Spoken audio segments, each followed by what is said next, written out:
অপ্রয়োজনে বাড়ির বাইরে যাওয়া বন্ধ করুন। ঘরের বাইরে মাস্ক ব্যবহার করুন। গণপরিবহন এড়িয়ে চলার চেষ্টা করুন। ঘরে ফিরে হ্যান্ডওয়াশ দিয়ে ভালো করে হাত ধুয়ে নিন। বাইরে পরা কাপড় দ্রুত ধুয়ে ফেলুন। প্রচুর পরিমাণে ভিটামিন সি যুক্ত খাবার খান এবং পর্যাপ্ত পানি পান করুন। ফলমূল সহ যে কোনো শাকসবজি ভালো করে ধুয়ে নিন। ঘর এবং কাজের জায়গা নিয়মিত পরিষ্কার করুন। মন প্রফুল্ল রাখতে নিয়মিত শরীরচর্চা করুন। শিশুদের মানসিক স্বাস্থ্য ভালো রাখতে যে কোনো কাজে তাদের পাশে থেকে উৎসাহ দিন।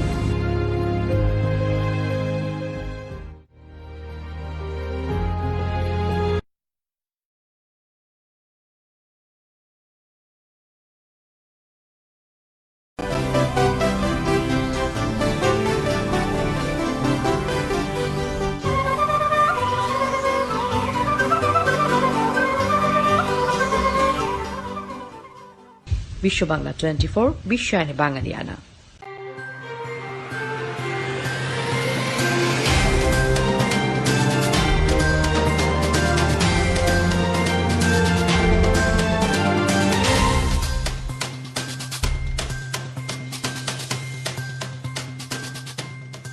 আসসালামু আলাইকুম।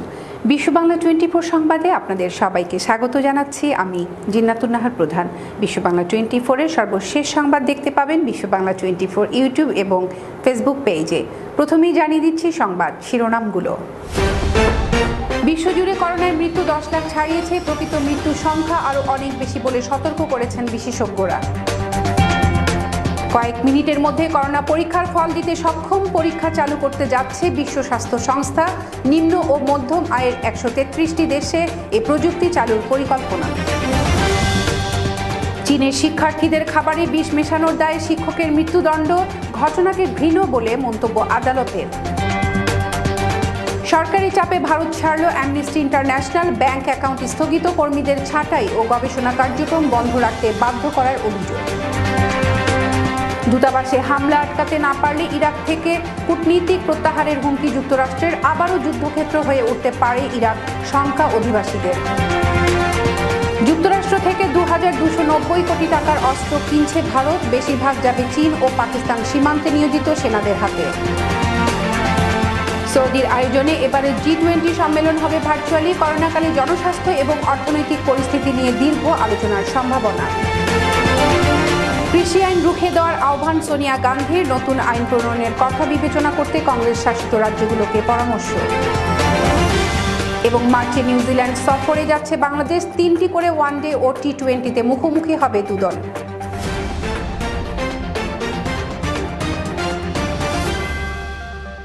দর্শক শুনছিলেন শিরোনাম, এবার বিস্তারিত সংবাদ। বিভিন্ন দেশে ফের সংক্রমণ বৃদ্ধির সঙ্গে সঙ্গে মৃত্যুর সংখ্যা বাড়ার মধ্যে কোভিড-19-এ বিশ্বজুড়ে মৃত্যুর 10 লাখ ছাড়িয়ে গেছে। মোট মৃত্যুর প্রায় অর্ধেকই ঘটেছে 3টি দেশ, যুক্তরাষ্ট্র, ব্রাজিল ও ভারতে। বিস্তারিত দেখুন ডেস্ক রিপোর্টে। করোনা ভাইরাস জনিত অসুস্থতায় মৃত্যুর সংখ্যা 5 লাখ থেকে মাত্র 3 মাসের মধ্যে দ্বিগুণ হয়ে গেল। এর মধ্যে শুধু যুক্তরাষ্ট্রেই মৃত্যু হয়েছে 2,05,062 জনের। এরপরে থাকা ব্রাজিলে মৃত্যু হয়েছে 1,42,058 জনের এবং তৃতীয় স্থানে থাকা ভারতে মৃতের সংখ্যা 95,542 জন দাঁড়িয়েছে।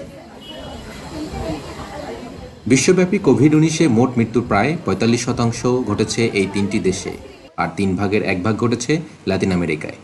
সেপ্টেম্বরে এ পর্যন্ত গড় মৃত্যুর ওপর ভিত্তি করা হিসাব অনুযায়ী প্রতি 24 ঘন্টায় বিশ্বে 5,400 জনেরও বেশি লোকের মৃত্যু হচ্ছে। এই হিসাবে প্রতি ঘন্টায় প্রায় 226 জনের এবং প্রতি 16 সেকেন্ডে একজনের মৃত্যু হচ্ছে। 90 মিনিটে একটি ফুটবল ম্যাচ দেখার মধ্যেই গড়ে 340 জনের মৃত্যু হচ্ছে।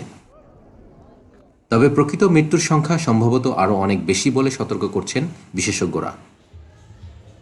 জাতিসংঘ মহাসচিব অ্যান্তোনিও গুতেরেস মৃত্যুর সামগ্রিক চিত্রকে মন আশার করে দেওয়া ও মোট সংখ্যাটিকে একটি পীড়াদায়ক মাইলফলক বলে অভিহিত করেছেন।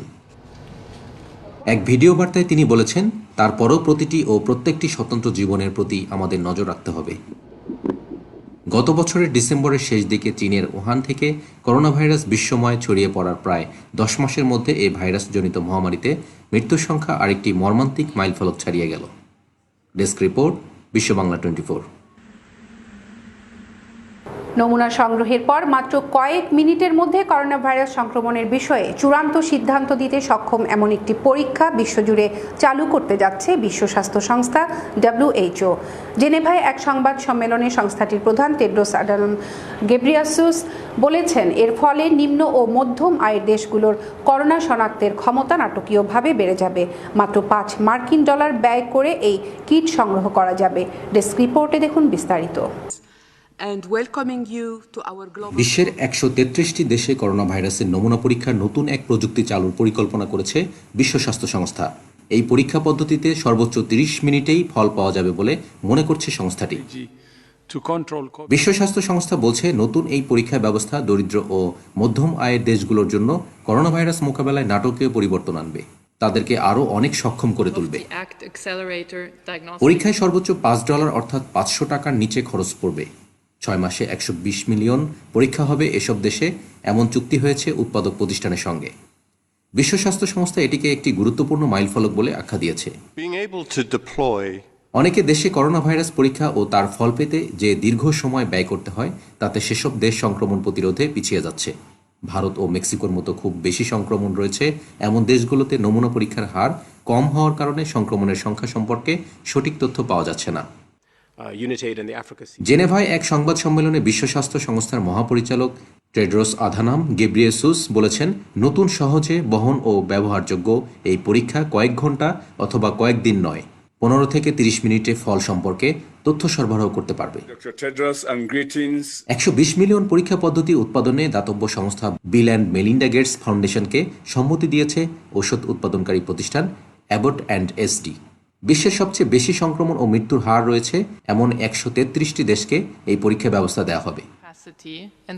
টেড্রোস আধানম বলেছেন, পরীক্ষার ল্যাব খুব কম অথবা সহজে পৌঁছানো যায় না, সেসব অঞ্চলে পরীক্ষার ব্যবস্থার সম্প্রসারণে সহায়তা করবে এই পরীক্ষা ব্যবস্থা। ডেস্ক রিপোর্ট, বিশ্ব বাংলা 24। শিক্ষার্থীদের বিষাক্ত খাবার খাওয়ানোর অভিযোগে চীনের একটি কিন্ডারগার্টেনের এক শিক্ষকের মৃত্যুদণ্ড দিয়েছেন দেশটির আদালত। মঙ্গলবার অভিযুক্ত শিক্ষকের বিরুদ্ধে এই রায় ঘোষণা করা হয়েছে। জিয়াওজুর একটি আদালতে ওয়াং ইউনের মৃত্যুদণ্ডের সাজা ঘোষণা করেছেন। আদালতের এক বিবৃতিতে বলা হয়েছে, শিক্ষার্থী ব্যবস্থাপনা নিয়ে অপর এক শিক্ষকের সঙ্গে বাকবিতণ্ডার প্রতিশোধ নিতে শিক্ষার্থীদের সকালের নাস্তায় সোডিয়াম নাইট্রেট মিশিয়ে দেন ওয়াং।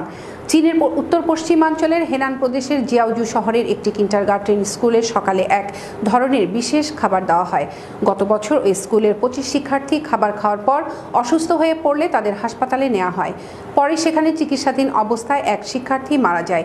এ ঘটনায় স্কুলের শিক্ষক ওয়াং ইউনকে গত বছর জিয়াওজু থেকে গ্রেপ্তার করেছে পুলিশ। আদালত বলেছেন, সহকর্মী শিক্ষকের সঙ্গে কলহের প্রতিশোধ নিতে শিক্ষার্থীদের সকালের নাস্তায় সোডিয়াম নাইট্রেট মিশিয়ে দেন ওয়াং ইউন। আদালত এই শিক্ষককে ঘৃণ্য এবং দুষ্ট প্রকৃতির বলে অভিহিত করেছেন। গত বছরের 27 মার্চের এই ঘটনা চীনে ব্যাপক ক্ষোভ তৈরি করে এবং মুহূর্তের মধ্যে বিশ্ব গণমাধ্যমের শিরোনাম হয়। সেই সময় জানানো হয়, সকালের নাস্তা খাওয়ার পর স্কুলটির 23 শিক্ষার্থী বমি এবং চেতনা হারিয়ে ফেলতে শুরু করে। শিক্ষক ওয়াং ইউন খাবারে বিষ মিশিয়েছেন বলে অভিযোগ ওঠার পর পুলিশ এ ঘটনা তদন্ত শুরু করে। ভারতের ক্ষমতাসীন বিজেপি সরকারের প্রতিহিংসার কারণে দেশটিতে কার্যক্রম পরিচালনা স্থগিত করতে বাধ্য হয়েছে আন্তর্জাতিক মানবাধিকার সংস্থা অ্যামনেস্টি ইন্টারন্যাশনাল। দেশটির সরকার মানবাধিকার সংস্থাগুলোর বিরুদ্ধে ডাইনি শিকারের মতো আচরণ করেছে বলে অভিযোগ তুলেছে অ্যামনেস্টি। সংস্থাটি বলছে, ভারতে তাদের ব্যাংক অ্যাকাউন্ট স্থগিত, কর্মীদের ছাঁটাই এবং সব ধরনের প্রচার ও গবেষণা কার্যক্রম বন্ধ রাখতে বাধ্য করেছে ভারতীয় সরকার। তবে এই অভিযোগের ব্যাপারে এখন পর্যন্ত কোনো প্রতিক্রিয়া জানায়নি ভারত। অ্যামনেস্টির ভারতীয় শাখার রিসার্চ, অ্যাডভোকেসি এবং পলিসির জ্যেষ্ঠ পরিচালক রজত খোসলা জানিয়েছেন, তারা ভারতে নজিরবিহীন পরিস্থিতির মুখোমুখি হয়েছে।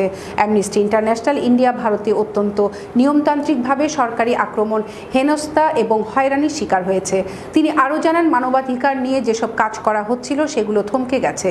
দিল্লির দাঙ্গা অথবা জম্মু কাশ্মীরের কণ্ঠরোধের বিষয়ে অ্যামনেস্টির তদন্তে যেসব প্রশ্ন উঠে এসেছে, সরকার সেগুলোর জবাব দিতে চায়নি। দর্শক, নিচ্ছি ছোট্ট একটি বিরতি, ফিরছে কিছুক্ষণ পর, সঙ্গেই থাকুন।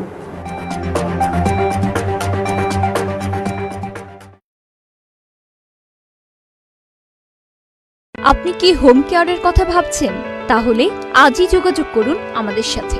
আমাদের ফোন নম্বর 7187757852। গোল্ডেন হোম কেয়ার থেকে যে মেয়ে দিয়েছে ও খুবই ভালো যত্ন নেয় আমার। Health home care agency PCA, HHA ও CDPAP দিয়ে বিশ্বস্ততার সাথে আপনাদের সেবা করে আসছে। আপনজনদেরকে সেবা দিয়ে অর্থ উপার্জন করুন। বিশ্ব বাংলা 24 আমাদের নিউ ইয়র্কে, এবং আমি আশা করব ওনারা আমাদের গঠনমূলক চিন্তা ভাবনা, আমাদের বর্তমান পরিস্থিতি সবকিছু অত্যন্ত সুন্দরভাবে তুলে ধরবেন। আমরা ওদের শুভকামনা করছি। আমরা সবাই মিলে চাচ্ছি যে এই টিভিটা আরো এগিয়ে যাক। ওরা নতুন শুরু করেছে, আসেন ওদের সবাইকে আমরা একটা উৎসাহ দিই। ইনশাআল্লাহ আমাদের প্রোগ্রামে দেখা হচ্ছে বিশ্ব বাংলা 24। বিশ্ব বাংলার সার্বাঙ্গীন উন্নতি আমি কামনা করি। ধীরে ধীরে এটা একটি বড় টেলিভিশন চ্যানেলে রূপায়িত হবে, এটাই আশা করছি। ধন্যবাদ আমাদের এই নতুন টেলিভিশন চ্যানেলের কর্তৃপক্ষকে। প্রতিটি মানুষের স্বপ্ন পূরণে সহায়তা করা নেক্সট ড্রিমের লক্ষ্য। আমাদের প্রতিনিধিরা ক্রমাগত আপনার উন্নতিকল্পে কাজ করে যাচ্ছে। বিনা পরিশ্রমে সম্পদশালী হওয়ার জন্য আজই আমাদের সাথে যোগাযোগ করুন। আমাদের ঠিকানা 372372 Jackson Heights, new York 11372। Phone করুন 9293574245 অথবা 7183161949 এই নম্বরে। Email nextdreamllc@gmail.com।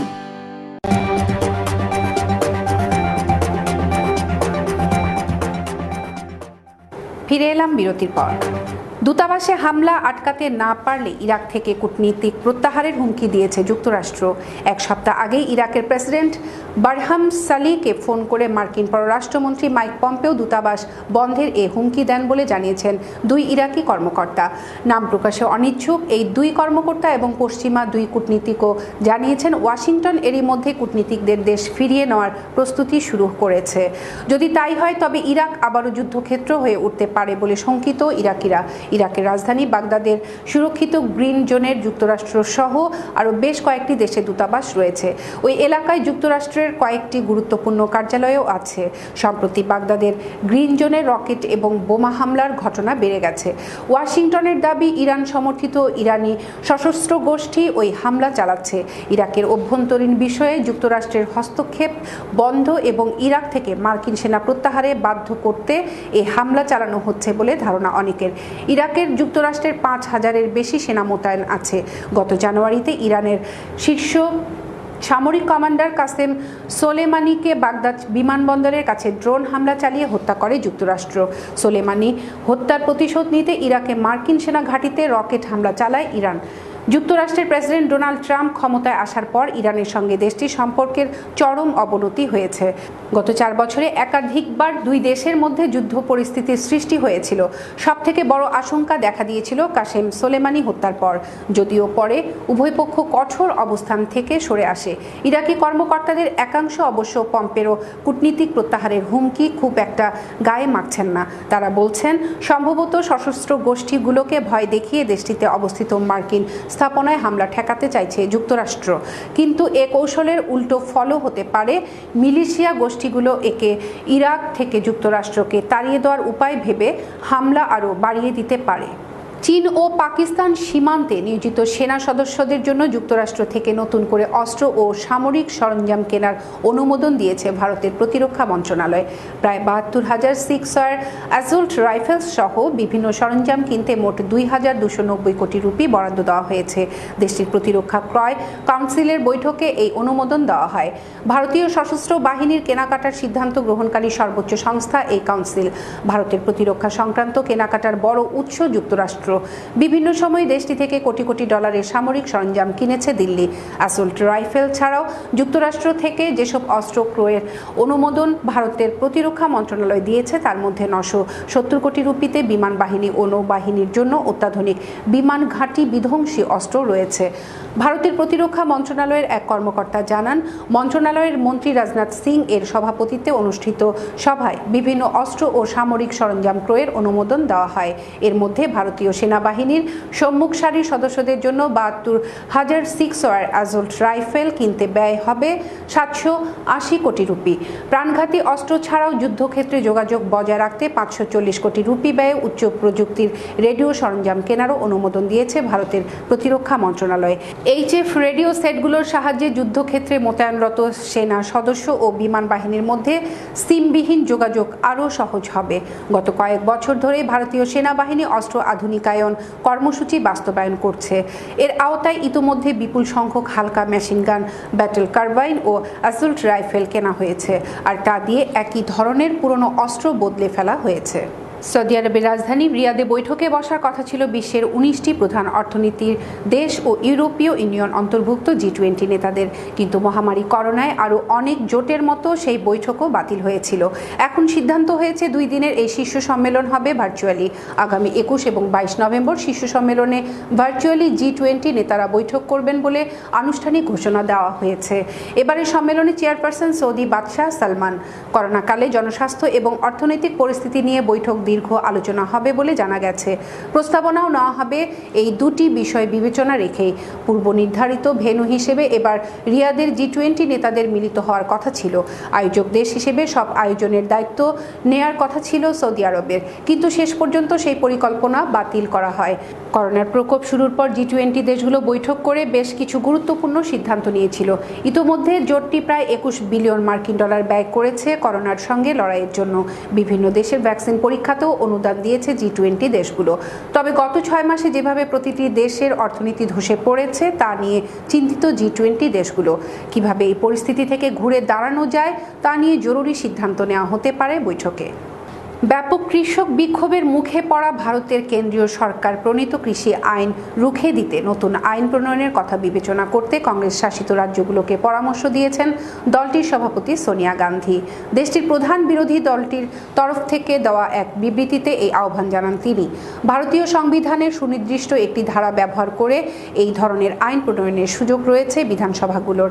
এর আগে কংগ্রেস নেতৃত্বাধীন সরকারের প্রণীত ভূমি অধিগ্রহণ আইনের ক্ষেত্রে 2015 সালে একই পথ অনুসরণ করতে রাজ্য সরকারগুলোকে পরামর্শ দিয়েছিলেন তৎকালীন অর্থমন্ত্রী অরুণ জেটলি। রাজ্যসভা ও রাজপথে ব্যাপক বিক্ষোভ এবং বিতর্ক সত্ত্বেও সম্প্রতি কৃষি সংক্রান্ত 3টি আইন প্রণয়ন করেছে ভারতের প্রধানমন্ত্রী নরেন্দ্র মোদীর নেতৃত্বাধীন সরকার। পার্লামেন্টের উভয় কক্ষের অনুমোদনের পর রাষ্ট্রপতির স্বাক্ষরের মধ্য দিয়ে ইতোমধ্যে এগুলো আইনে পরিণত হয়েছে। তবে এসব আইনের বিরুদ্ধে ভারতের বিভিন্ন স্থানে বিক্ষোভ এখনও চলছে। বিক্ষোভের অন্যতম কেন্দ্রস্থল হয়ে উঠেছে কংগ্রেস শাসিত রাজ্য পাঞ্জাব। ইতোমধ্যে রাজ্যটির গুরুত্বপূর্ণ মিত্র আকালি দলের সমর্থন হারিয়েছে কেন্দ্রের ক্ষমতাসীন বিজেপি। আর কৃষকদের সঙ্গে সংহতি জানিয়ে ধর্নায় বসেছেন পাঞ্জাবের মুখ্যমন্ত্রী ও কংগ্রেসের নেতা অমরেন্দ্র সিং। এমন প্রেক্ষাপটে কংগ্রেসের এক বিবৃতিতে বলা হয়েছে, কংগ্রেস শাসিত রাজ্যগুলিকে সংবিধানের 254(2) ধারা অনুযায়ী নতুন কৃষি আইন প্রণয়নের সম্ভাবনা খতিয়ে দেখতে বলেছেন, যাতে সংবিধানের আওতায় থেকেই কেন্দ্রীয় সরকারের প্রণীত কৃষি বিরোধী আইন রাজ্য সরকারগুলো এড়িয়ে চলতে পারে। ওই বিবৃতিতে বলা হয়, এর মাধ্যমে কংগ্রেস শাসিত রাজ্যগুলো দানবীয় 3 কৃষি আইনের সর্বনিম্ন সমর্থন মূল্য বিরোধসহ কৃষক বিরোধী অগ্রহণযোগ্য ধারাগুলো এড়িয়ে যেতে পারবে। এছাড়াও এই পদক্ষেপের ফলে মোদী সরকার ও বিজেপি কৃষকদের সঙ্গে যে অন্যায় করেছে তারও প্রমোশন হবে। এবার খেলার খবর। শ্রীলঙ্কা সফর স্থগিত হওয়ার পরদিনই বাংলাদেশের আরেকটি সফরের সূচি চূড়ান্ত হলো। আগামী মার্চে নিউজিল্যান্ড সফরের 3টি করে ওয়ানডে ও টি20 খেলবে বাংলাদেশ দল। চূড়ান্ত হওয়া সূচিতে 2 দল শুরুতে খেলবে ওয়ানডে সিরিজ, এরপর টি20। আসছে গ্রীষ্মের পূর্ণাঙ্গ ক্রিকেট সূচি মঙ্গলবার প্রকাশ করেছে ক্রিকেট নিউজিল্যান্ড। বাংলাদেশের পাশাপাশি ওয়েস্ট ইন্ডিজ, পাকিস্তান ও অস্ট্রেলিয়া এই গ্রীষ্মে যাবে নিউজিল্যান্ড সফরে। বাংলাদেশের বিপক্ষে সিরিজ দিয়ে শেষ হবে কিউইদের গ্রীষ্মের আন্তর্জাতিক ব্যস্ততা। আগামী 13 মার্চ বাংলাদেশ প্রথম ওয়ানডে খেলবে ডানিডিনে। পরের 2 ওয়ানডে 17 ও 20 মার্চ ক্রাইস্টচার্চে ও ওয়েলিংটনে। টি20 সিরিজের প্রথম ম্যাচ 23 মার্চ নেপিয়ারে, 26 মার্চ দ্বিতীয় টি20 অকল্যান্ডে, শেষ টি20 28 মার্চ হ্যামিল্টনে। 2019 সালের ফেব্রুয়ারি মার্চে সবশেষ নিউজিল্যান্ড সফরে গিয়েছিল বাংলাদেশ দল। সেই সফরে সন্ত্রাসী হামলার কারণে পুরো সিরিজ না খেলেই দেশে ফিরতে হয়েছিল টাইগারদের। সেই ঘটনার প্রায় 2 বছরের বেশি সময় পর আবার নিউজিল্যান্ড সফরে যাওয়ার দিনক্ষণ চূড়ান্ত হলো তামিম মুশফিক মুমিনুলদের। সংবাদ শেষ করার আগে শিরোনামগুলো জানিয়ে দিচ্ছি আরও একবার। বিশ্বজুড়ে করোনায় মৃত্যু 10 লাখ ছাড়িয়েছে, প্রকৃত মৃত্যুর সংখ্যা আরও অনেক বেশি বলে সতর্ক করেছেন বিশেষজ্ঞরা। কয়েক মিনিটের মধ্যে করোনা পরীক্ষার ফল দিতে সক্ষম পরীক্ষা চালু করতে যাচ্ছে বিশ্ব স্বাস্থ্য সংস্থা। নিম্ন ও মধ্যম আয়ের 133টি দেশে এ প্রযুক্তি চালুর পরিকল্পনা। চীনের শিক্ষার্থীদের খাবারে বিষ মেশানোর দায়ে শিক্ষকের মৃত্যুদণ্ড, ঘটনাকে ঘৃণ বলে মন্তব্য আদালতের। সরকারি চাপে ভারত ছাড়ল অ্যামনেস্টি ইন্টারন্যাশনাল, ব্যাংক অ্যাকাউন্ট স্থগিত, কর্মীদের ছাঁটাই ও গবেষণা কার্যক্রম বন্ধ রাখতে বাধ্য করার অভিযোগ। দূতাবাসে হামলা আটকাতে না পারলে ইরাক থেকে কূটনীতিক প্রত্যাহারের হুমকি যুক্তরাষ্ট্রের, আবারও যুদ্ধক্ষেত্র হয়ে উঠতে পারে ইরাক, শঙ্কা অধিবাসীদের। যুক্তরাষ্ট্র থেকে 2290 কোটি টাকার অস্ত্র কিনছে ভারত, বেশিরভাগ যাবে চীন ও পাকিস্তান সীমান্তে নিয়োজিত সেনাদের হাতে। সৌদির আয়োজনে এবারে G20 সম্মেলন হবে ভার্চুয়ালি, করোনাকালে জনস্বাস্থ্য এবং অর্থনৈতিক পরিস্থিতি নিয়ে দীর্ঘ আলোচনার সম্ভাবনা। কৃষি আইন রুখে দেওয়ার আহ্বান সোনিয়া গান্ধীর, নতুন আইন প্রণয়নের কথা বিবেচনা করতে কংগ্রেস শাসিত রাজ্যগুলোকে পরামর্শ। এবং মার্চে নিউজিল্যান্ড সফরে যাচ্ছে বাংলাদেশ, 3টি করে ওয়ানডে ও T20-তে মুখোমুখি হবে দুদল।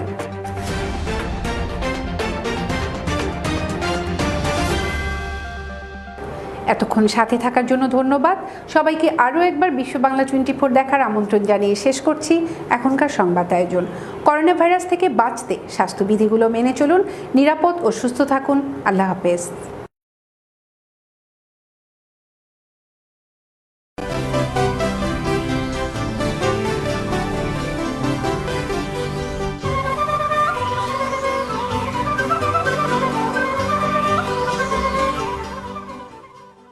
বিশ্ব বাংলা 24 বিশ্বায়নে বাঙালিয়ানা।